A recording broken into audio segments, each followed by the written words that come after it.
Jadi Nabi karena seorang manusia, apapun hebatnya Nabi ini seorang manusia, tentu kalau ngandani cara Jawa atau menghitobi, pasti ngendikan sama yang di depannya. Tapi bukan berarti hukum ini khusus pada yang di depannya, tapi menjadi umum. Kenapa menjadi umum? Ya karena kebaikan itu boleh dilakukan oleh siapa saja. Misalnya Rasulullah ngendikan sama Mu'ad, ya Mu'ad inni uhibbuka, fala tada'anna dubura kulli sholatin. Wa fi riwayatin faqul fi duburi kulli sholatin Allahumma a'inni ala zikrika wa syukrika wa husni ibadatik. Itu jelas kalimatnya Nabi, ya Mu'ad, saya mencintai kamu, maka jangan pernah engkau tinggalkan setelah sholat kamu membaca Allahumma a'inni ala zikrika wa syukrika wa husni ibadatik. Ya Allah, tolonglah kami supaya selalu mengingat engkau ala zikrika dan mensyukuri nikmat engkau, dan tolong kami selalu beribadah kepada engkau. Lalu kalau melihat asbabil wurud, kalau dalam ilmu hadis biasanya disebut asbabil wurud, kalau dalam ilmu Quran disebut asbabin nuzul, tentu yang didhawuhi itu ya Mu'ad. Tapi Anda tidak boleh begini, saya tidak wiridan itu yang disuruh Nabi kan Mu'ad, saya kan tidak Mu'ad. Itu tidak boleh seperti itu. Makanya kita tidak boleh terlalu tekstual, karena tadi resikonya Anda tidak mengikuti kaidah al-ibratu bi umumil lafzi la bi khususi sabab. Sehingga di Quran misalnya begini, ada cerita begini. Nabi Isa itu bilang begini, saya ini siapa? Saya ini adalah orang, kata Nabi Isa, wa ja'alani mubarakan ainama kuntu. Saya adalah orang yang di mana-mana itu memberi berkah, memberi manfaat kepada siapa saja. Itu jelas tentang Nabi Isa. Tapi oleh ulama dikasih judul yang umum. Babu nafil ibad bikullil bilad. Bab bahwa seseorang harus bermanfaat hidup di mana saja, kapan saja. Meskipun itu Allah cerita tentang Nabi Isa. Tidak bisa kamu bilang itu kan Isa, saya kan tidak Isa. Tidak bisa seperti itu. Isa adalah ibaratun an ahlil khairi. Isa adalah figur orang baik. Tentu yang dilakukan baik. Tentu kebaikan boleh ditiru siapa saja. Jadi sehingga nanti pada akhirnya nama-nama yang disebut Allah di Quran itu kalau nama orang baik tentu kita boleh ikut, paham ya? Kalau nama orang buruk tentu kita tidak boleh ikut. Ya gitu aturannya. Sehingga tadi ada al-ibratu bi umumil lafzi la bi khususi sabab. Jadi yang jadi pegangan adalah standar kalimat umum dengan pemaknaan yang ditentukan ulama. La bi khususi sabab, tidak terkait sebab itu. Misalnya yang paling masyhur tentu dalam hadis Madinah itu kira-kira kan utaranya Mekah ya, kira-kira ya. Utaranya Mekah apa selatannya? Utaranya kayak, utaranya. Dulu penduduk Madinah itu kalau bikin kloset itu, pokoknya kalau qada'ul hajat itu menghadap ke utara atau selatan. Terus kata Rasulullah, kalau kamu sedang qada'il hajat, sedang buang kotoran tuh jangan menghadap Ka'bah, juga jangan membelakangi Ka'bah. Itu Nabi redaksinya unik, walakin syarriku au gharibu. Tetapi kamu menghadap barat atau menghadap timur. Itu semua riwayat walakin syarriku au gharibu, tapi kamu menghadap barat atau timur.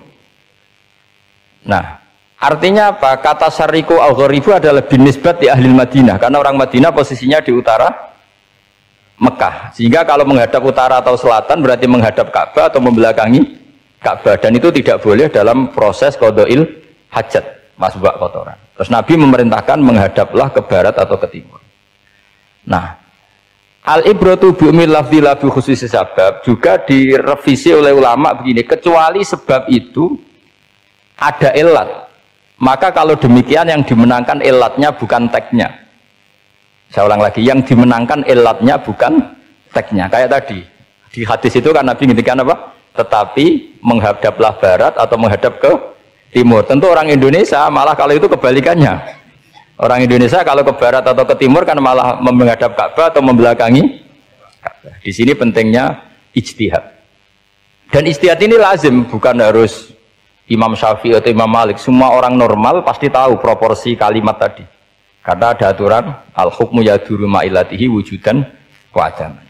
Begitu seterusnya. Ini penting saya utarakan. Sehingga ketika Rasulullah sedekah dengan dinar dikasihkan fakir miskin atau dirham dikasihkan fakir miskin, pikirannya ulama adalah sedekah dengan mata uang yang berlaku saat itu, tidak selalu ditetapkan dinar atau dirham.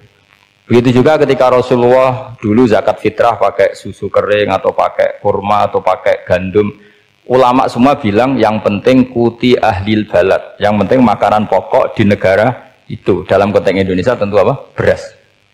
Ini penting saya utarakan karena tanpa mengkaji ulumul Quran seperti ini, dan kita insya Allah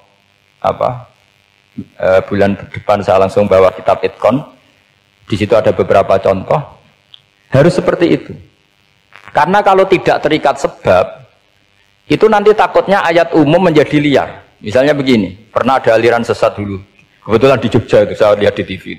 Entah salah kiainya, entah salah dosennya, entah salah siapa, atau salah orangnya agak stres, tidak tahu saya. Semoga salah orangnya. Itu sholat menghadap 4 arah.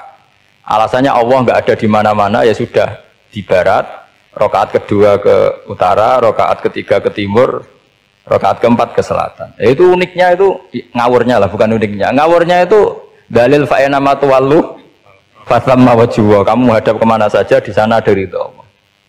Sehingga semua ulama ketika bikin kaidah al-ibratu bi lafdzi la bi khususi sabab selalu menyertakan kecuali khusus sabab ini ada illatul hukmi. Maka itu enggak jadi. Kayak ayat tadi, kalau kamu pakai umumnya lafadz itu kan boleh sholat menghadap mana saja.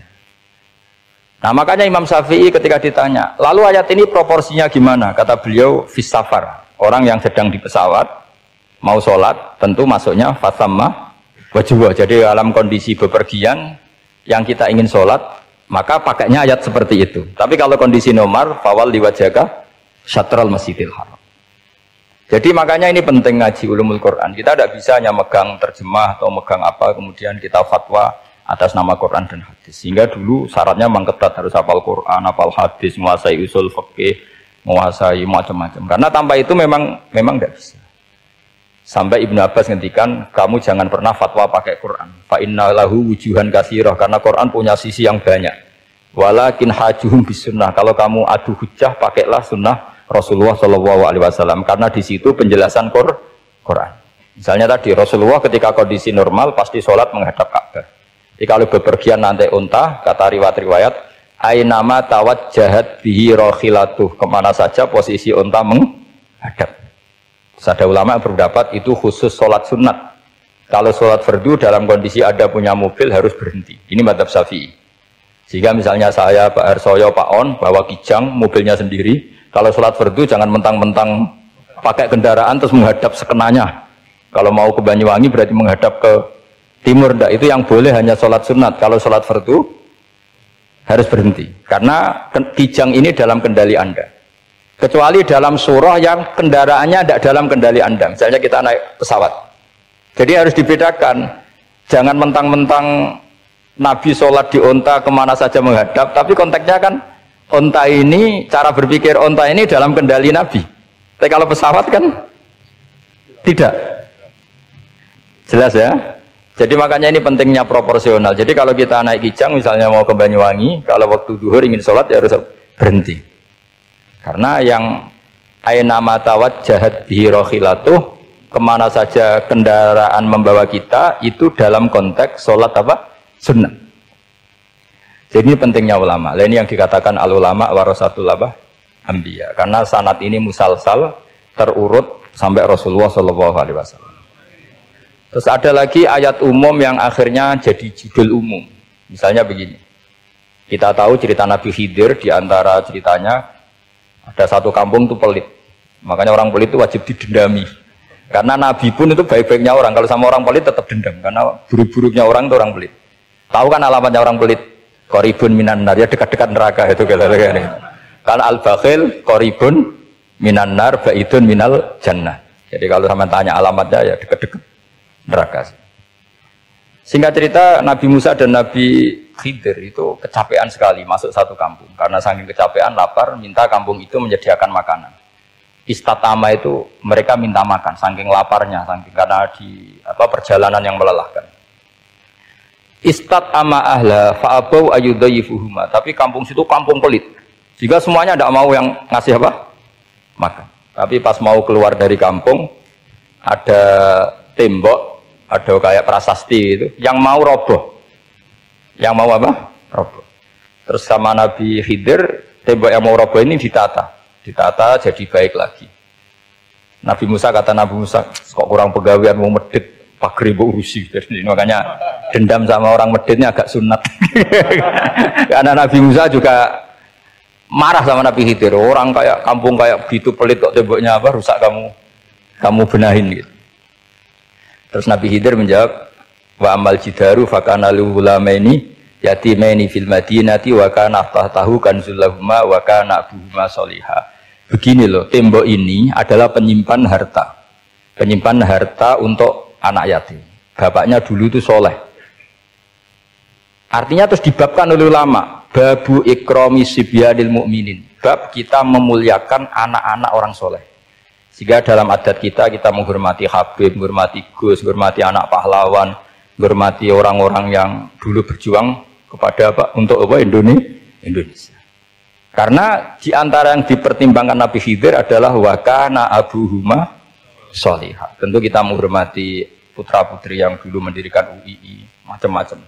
Ya tentu proporsional, tapi tetap saja dapat poin dulu atas nama putra pahlawan, putra orang-orang soleh. Karena Nabi Khidir ketika mempertimbangkan itu, alasannya wakana abuhuma sholihah. Terus faroda rabbuka yablughu ashuddahuma wastakhrijakan zahuma.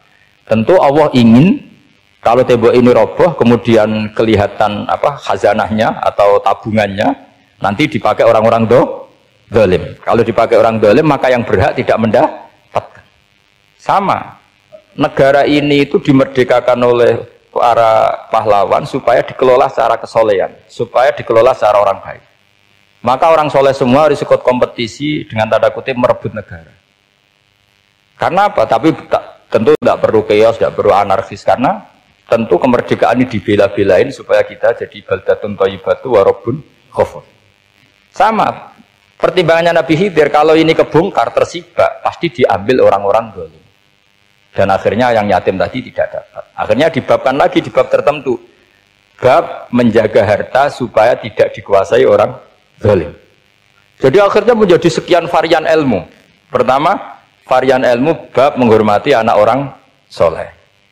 Bab supaya harta ini tidak dikuasai orang zalim dan seterusnya dan seterusnya. Nah saya harapkan nanti dengan ulumul Quran kitab Itqan itu nanti aturan-aturan seperti itu tertanam pada Anda. Sehingga sebetulnya ulama fikih yang ngarang kitab sampai satu boto-boto itu sebetulnya ya normal-normal saja. Kalau sampean sudah mengkaji ilmu yang kayak saya kaji itu normal-normal saja. Misalnya begini, saya beri contoh ya. Orang munafik itu disifati Allah gimana? Wa idza qamu ilas sholati qamu kusala. Orang-orang munafik adalah orang ketika mau sholat itu bermalas-malasan. Terus kitab Fathul Mu'in atau Fathul Wahab atau kitab semua kitab fikih bikin judul gini. Saya masih ingat takbirnya. Wa yusannu nasyatun li sholatin. Disunatkan kalau sholat itu ketok gumrigah, ketok semangat. Fa inna Allaha ta'ala dzamma tarikihi, karena Allah mengkritik atau menyalahkan orang yang kalau sholat itu tidak nasyat, tidak gumregah, tidak semangat. Mergo seperti itu adalah fi'lul munafikin, perilakunya orang munafik. Terus ditulis wa idza qamu ila sholati qamu kusala. Artinya di situ Allah mengkritik orang munafik. Kenapa? Karena kalau sholat malas-malesan. Anda ingin bersifat kayak orang munafik apa bersifat kayak Rasulullah? Tentu ingin seperti Rasulullah. Kalau ingin seperti Rasulullah ya wasari'u ila maghfiratim mir rabbikum. Kalau ada kebaikan harus cepat-cepat, harus disegerakan. Nah, sehingga nanti babnya ya sudah tidak tentang orang munafik. Babnya begini, babul musara'ah ilal khairat wa tarkil kasli. Bab bergesa-gesa atau bergegas dalam kebaikan dan meninggalkan malas. Jadi tidak lagi tentang sholat tapi tentang kebaikan apa saja. Jadi kalau kamu punya hutang bisa nyaur jam 7, nyaur jam 9 pasti disalahkan Allah. Karena bisa saja dalam 2 jam ini kita mati. Paham ya? Begitu juga kalau kita sholat bisa awalal waktu, kenapa tidak awalal waktu? Meskipun akhir waktu ya dibolehkan. Itu ya tadi babnya ya tentang wa idza qamu, orang munafik itu ya seperti itu. Akhirnya apa? Ayat ini turun tentang orang munafik tapi pemaknaannya umum. Ini disaksikan apa? Orang-orang tua kita ini ada Pak Ersoya, ada Pak On. Pemahaman ini harus dikawal dan ini tradisi ulama. Saya pastikan di pondok-pondok atau di Al-Azhar di mana saja, Itqan itu dipakai disertasi doktor. Jadi kalau betul nanti kita mengkaji itu sudah dokter semua, dokter tafsir semua, dadaan maksudnya.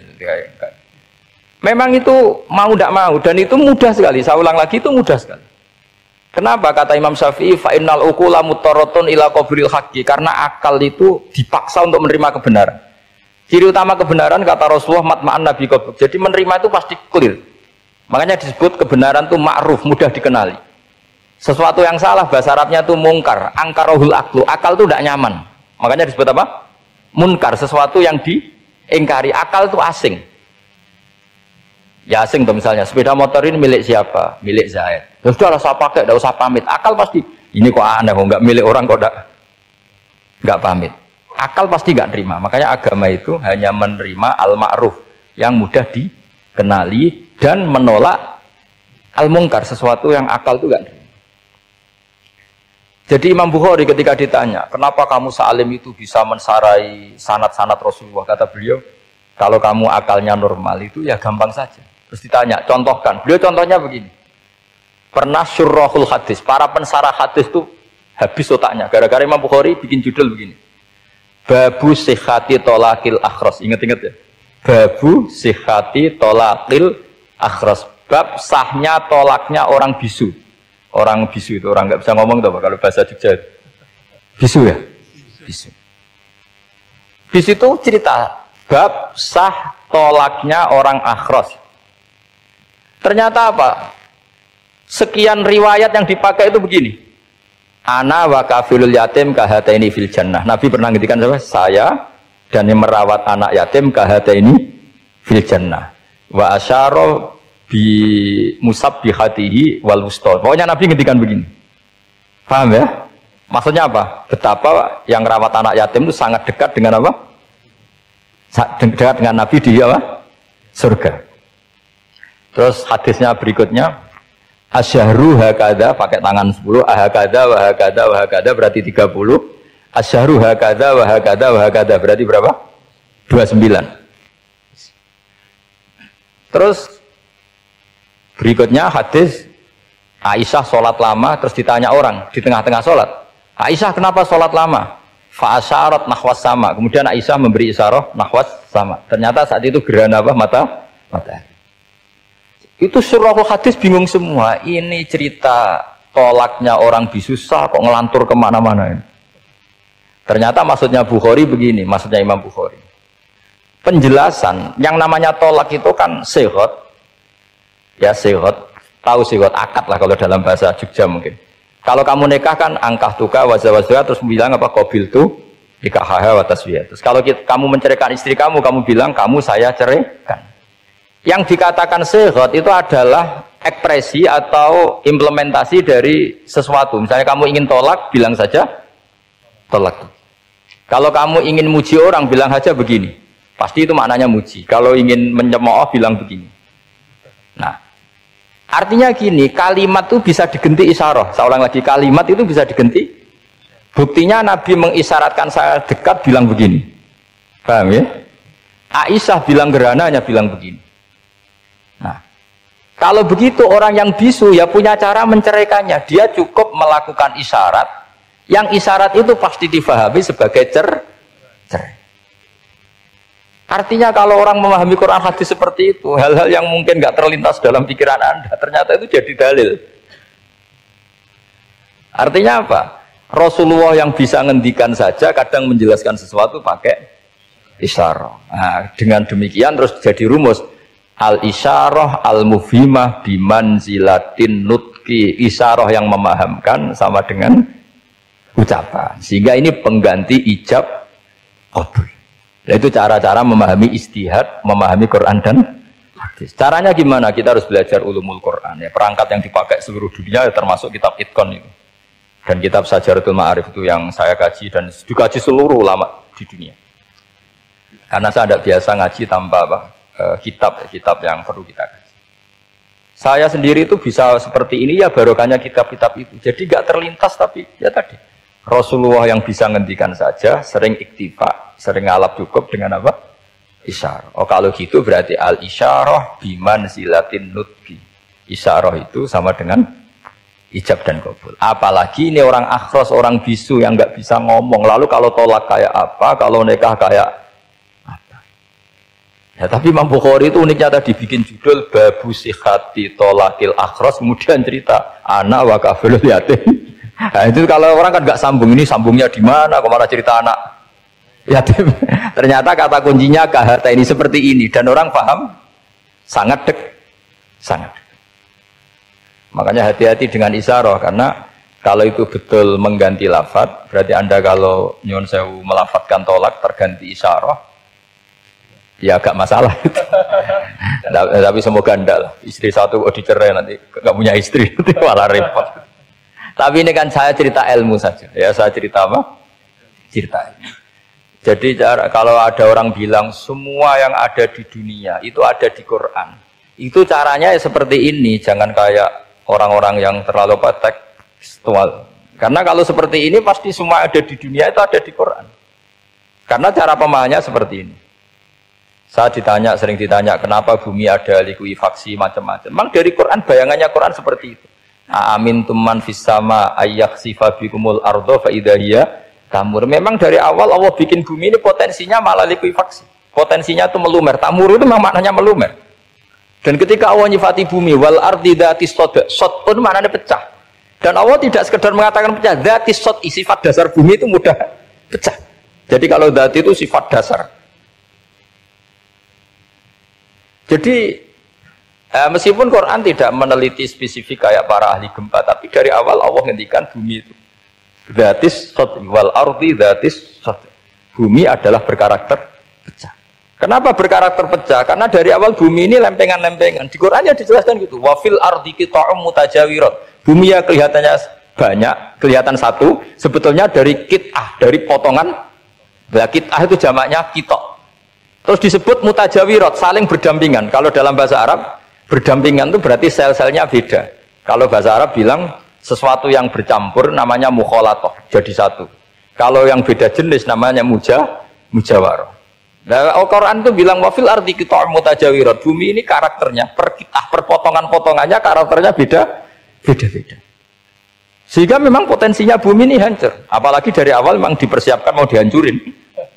Makanya nggak usah takut kiamat. Memang rencana Tuhan mau dihancurin. Makanya sanggup takwa saja. Kalau ingin menghentikan penghancuran ini tidak bisa. Itu sudah dalam rencana Tuhan pasti dihancurin. Makanya kalau orang sufi ditanya, kenapa tidak bangun rumah? Tuhan aja mau rencana ngancurin bumi, kok saya rumah tak tata, nanti juga hancur. Ya. Tapi kalau di Islam kota saya ngomong gitu kan dia kata, wah ini orang nggak jelas ini. Padahal yang kedonyan itu yang nggak jelas sebetulnya.